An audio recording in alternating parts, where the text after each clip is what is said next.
തെരഞ്ഞെടുപ്പിന് അരയും തലയും മുറുക്കി ഇറങ്ങുകയാണ് മുന്നണികൾ. മുതിർന്ന നേതാക്കളെ തന്നെ കളത്തിലിറക്കാനാണ് നീക്കം. ശബരിമല സ്വർണ്ണക്കൊള്ള, വികസന പദ്ധതികൾ തുടങ്ങി ചെറുതും വലുതുമായ വിഷയങ്ങൾ ചർച്ചയാകുമ്പോൾ ആരൊക്കെ കളം പിടിക്കും? അതാണ് ചോദ്യം.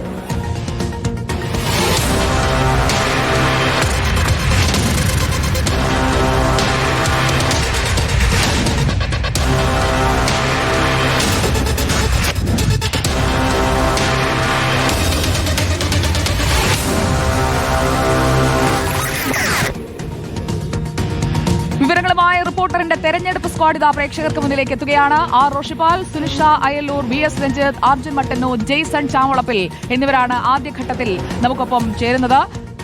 തിരുവനന്തപുരം കോർപ്പറേഷൻ പിടിക്കാനായിട്ടുള്ള മുന്നണികളുടെ നീക്കത്തു നിന്ന് തന്നെ നമുക്ക് തുടങ്ങാം. R Roshipal, good morning. സ്ഥാനാർത്ഥി നിർണയ ചർച്ചകളൊക്കെ എവിടെ വരെ എത്തിയിട്ടുണ്ട്? നമ്മുടെ കുട്ടി മേയറായിരുന്നു കഴിഞ്ഞ തവണത്തെ തെരഞ്ഞെടുപ്പ് ഫലത്തിലെ തിരുവനന്തപുരത്തെ ചർച്ചാ വിഷയം.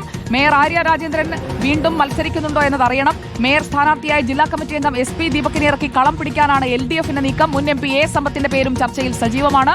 കവടിയാർ ഡിവിഷനിൽ കോൺഗ്രസിനായി മുൻ MLA KS ശബരിനാഥനും മത്സരത്തിനിറങ്ങും. യൂത്ത് കോൺഗ്രസ് നേതാവ് വീണ S നായർ വഴുതക്കാട് ഡിവിഷനിൽ നിന്ന് മത്സരിക്കും. തെരഞ്ഞെടുപ്പ് പ്രചാരണം നയിക്കാൻ മുതിർന്ന നേതാവ് K മുരളീധരൻ സജീവമായി രംഗത്തുണ്ട്. തിരുവനന്തപുരത്ത് അട്ടിമറി ലക്ഷ്യമിട്ടാണ് BJP കളത്തിലിറങ്ങുന്നത്. നിലവിലെ കൌൺസിലർമാർ വീണ്ടും മത്സരിക്കും. VV രാജേഷാണ് മത്സരരംഗത്തുള്ള പ്രധാന മുഖം.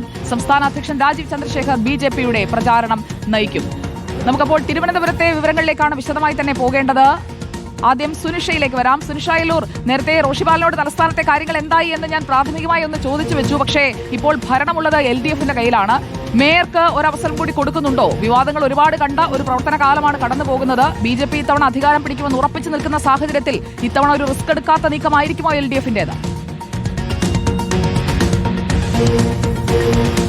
സുജയ, തെരഞ്ഞെടുപ്പ് പ്രഖ്യാപനം വന്നില്ലെങ്കിലും സ്ഥാനാർത്ഥി നിർണയ ചർച്ചകൾ സജീവമായി മൂന്ന് മുന്നണികളും നടത്തുന്നുണ്ട് എന്നുള്ളതാണ് അതിലേറെ പ്രധാനപ്പെട്ടത്. സുജയ നേരത്തെ പറഞ്ഞതുപോലെ വലിയ വെല്ലുവിളി നേരത്തെ കഴിഞ്ഞ വർഷവും BJPയിൽ നിന്ന് LDFനുണ്ടായിരുന്നു. പക്ഷെ വ്യക്തമായ ഒരു ഭൂരിപക്ഷത്തിൽ തന്നെ LDF അതിന്റെ വിജയ സാധ്യത ഉറപ്പിക്കുകയും ചെയ്തിരുന്നു എന്നുള്ളതാണ്. അതിൽ മറിച്ച് മറ്റൊന്നും തന്നെ ഇത്തവണയും സംഭവിക്കില്ല എന്നുള്ളത് തന്നെയാണ് LDF കണക്കുകൂട്ടുന്നത്. അതുകൊണ്ട് തന്നെ നേരത്തെ CPMനെ സംബന്ധിച്ചിടത്തോളം നേരത്തെ തന്നെ വിജയ സാധ്യതയുള്ള ആളുകളുടെ പട്ടികകളൊക്കെ തന്നെയും വാർഡ് തലത്തിൽ തയ്യാറാക്കിയിട്ടുണ്ട് എന്നുള്ളതാണ് മനസ്സിലാക്കുന്നത്.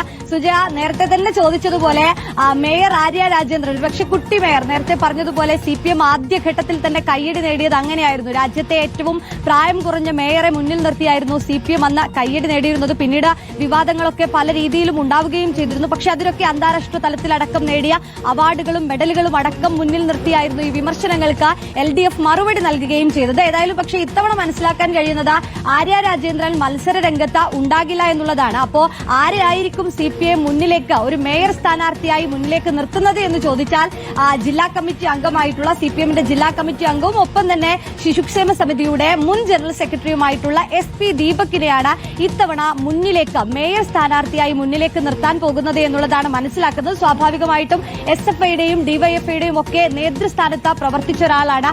അദ്ദേഹത്തെ സംബന്ധിച്ചിടത്തോളം നഗരത്തിലെ ആളുകളുമായി കൂടുതൽ ബന്ധമുണ്ട് എന്നുള്ളത് തന്നെയാണ് പാർട്ടി വിലയിരുത്തുന്നത്. അങ്ങനെയെങ്കിൽ മേയർ സ്ഥാനാർത്ഥിയായി മാറുമ്പോൾ അത് ഏറെ ഗുണകരമാകുമെന്നുള്ളതാണ് നിലവിലെ കണക്കുകൂട്ടൽ. അത്തരമൊരു സാധ്യത കൂടി ഒരു വശത്ത് CPM വെക്കുന്നുണ്ട്. മറ്റൊരു വശത്ത് മുൻ MP ആയിരുന്ന സമ്പത്തിന്റെ പേരാണുള്ളത്. സ്വാഭാവികമായും മുതിർന്ന നേതാവിനെ മേയർ സ്ഥാനത്തേക്ക് അവതരിപ്പിച്ചുകൊണ്ട് ഒരു തെരഞ്ഞെടുപ്പ് നടത്തുമ്പോൾ അത് പാർട്ടിക്ക് ഗുണകരമാകുമെന്നുള്ളതാണ്. പക്ഷേ ചർച്ചകൾ സജീവമാകുന്നുണ്ട്. ഏത് വാർഡിലേക്ക് ഈ സമ്പത്തിനെ മാറ്റണം അല്ലെങ്കിൽ നിർത്തണം എന്നതടക്കമുള്ള ചർച്ചകൾ നടക്കുന്നുണ്ട്. അതുകൊണ്ട് തന്നെ നേരിടാനായി രണ്ടുപേർ നിൽക്കുകയാണ്. അതൊരു പ്രധാന വെല്ലുവിളിയാകുമോ എന്നതും അറിയണം സുനിഷ.